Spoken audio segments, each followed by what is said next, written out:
Welcome to our channel. Today we how to connect Brother MFC printer to phone step by step clearly. To connect your Brother MFC printer to your phone, start by ensuring your printer is powered on and connected to the same Wi-Fi network as your phone. Next, download the Brother iPrint and Scan app from the App Store or Google Play Store on your smartphone. Once the app is installed, open it and grant any necessary permissions for it to access your device's features. Tap on the printer option within the app to begin searching for available printers. Your Brother MFC printer should appear in the list of nearby devices.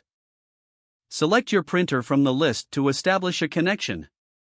If prompted, enter the Wi-Fi password to connect your printer to the network. After the connection is established, you can now print documents directly from your phone. To confirm the connection, open a document or photo on your phone that you wish to print. Select the Share or Print option and choose the Brother iPrint and Scan app. Your printer will now appear as an available printing option. Tap on your printer to select it, adjust any print settings as needed, and then tap Print. Your document should begin printing shortly after you confirm the print command.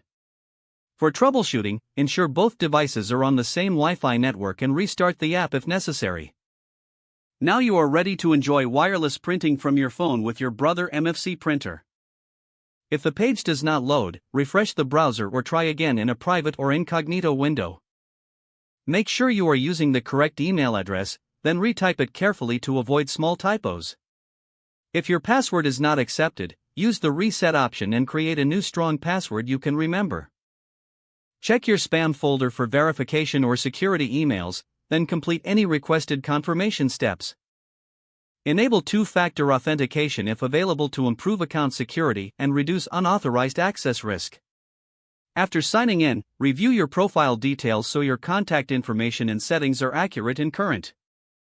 If you see an error message, note it down and try again after restarting your device and internet connection.